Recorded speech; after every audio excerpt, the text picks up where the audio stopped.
Hello, everyone. I'm Symone Stanley here with Ryze Hoops, and I'm joined by Dan McDonald and Carter Wilson. And we're back with another Ryze recap. Guys, how y'all doing this week? How about you, Symone? I'm good. I'm doing good. And it was a lot of good and great performances that went down this past week. We got to look at some of the top performers. It was a lot of top performers. There was a lot of showings that could not be ignored. Dan, who caught your eye this week?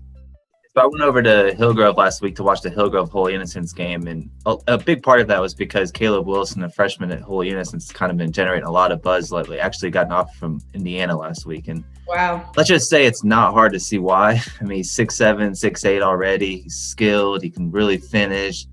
He's a shot blocker. He rebounds. I was just keeping stats in my head. I think he finished with either 12 or 14 points, probably 10 rebounds, 5 or 6 blocks, a few assists. I mean, he's the total package, but the exciting thing is he's still got so much room to grow. So I'm just kind of really excited to see where his development goes the next few years.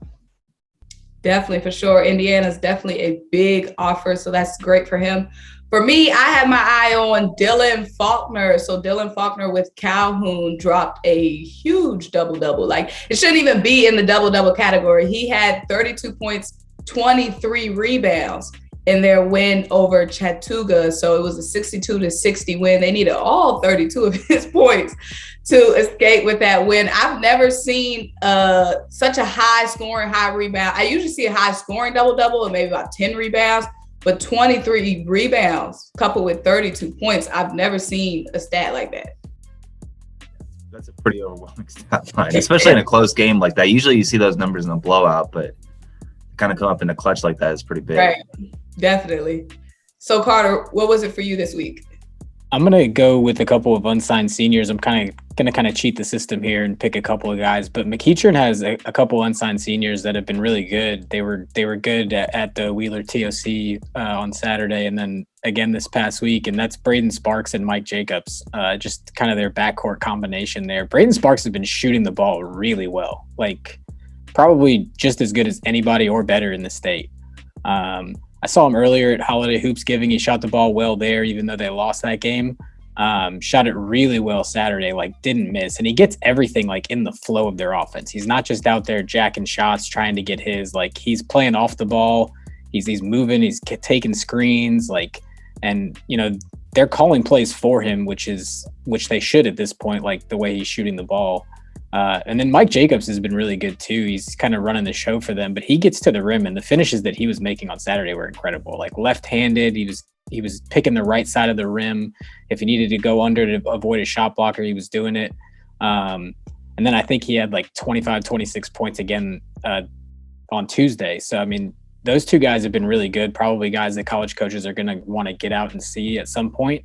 I know Braden Sparks has some college interest, but I expect that to pick up if he keeps shooting the ball the way he is. Definitely. It's the consistency. You talked about the consistent performances over the couple of weeks. Guys, let's talk about some of the games that really stood out to us this week. Dan, what was the matchup for you this week? So I went over to Sequoia on Tuesday night to see Sequoia and River Ridge, kind of a Cherokee County region rivalry game. And, you know, the first half was kind of slow because the refs decided they wanted to blow the whistle every time down the court. But once they kind of got a little bit of routine going in the second half and got the game better flow, and I think Sequoia was up maybe 7 or 9 points a half. But in the second half, you could tell River Ridge made it a point to get the ball inside their two big guys because Sequoia just had nobody inside that could to hold those guys. And I think Braden Pierce, if I had to guess, he probably finished at 15 points and probably almost as many rebounds. And Jared Russo was the one that really stood out. That was probably the best I've seen Jared play in a while.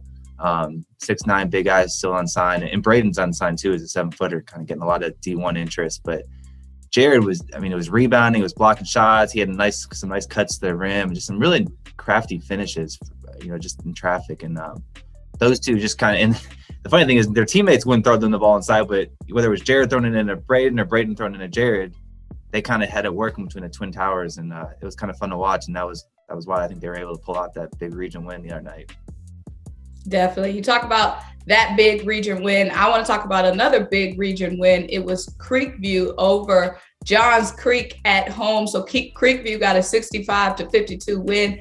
And it was the shooting that really stood out to me. They shot 60% from the three. They made 15 out of 25 of their 3-point attempts. And you never see a team shooting from 60% every day. So that had to be acknowledged. And also, it wasn't just the high level of 3-point shooting. It was the balanced scoring that really stood out to me as well. So Trent Jackson had 11 points for them. Drew Vada had 11 points as well. Their leading scorer was Cole Sackman. He had 15 points. He shot 5 of 6 from 3. So it's the balanced scoring for me. And then also they were fueled defensively by Thomas Mallory. So it was a team effort, and the team definitely stood out because of that witness from behind the arc. So that's gonna be a team we're gonna have to keep looking out for if they keep shooting lights out like that. But Carter, who was it for you?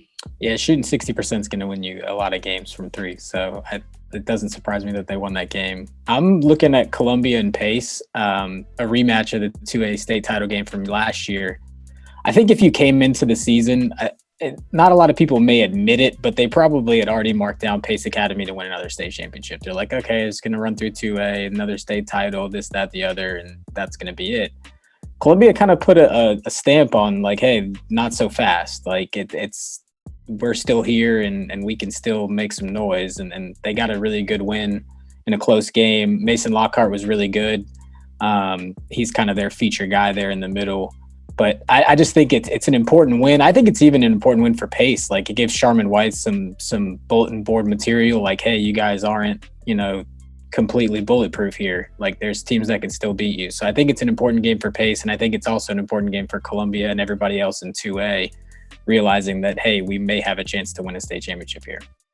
Nobody in the state, no coach is better than the state at getting their guys to kind of just get fired up and just kind of build some, whether it's real or not, just kind of build some adversity to his team and Charmin White. And that's a big reason why he's got, I think, 10 state titles now.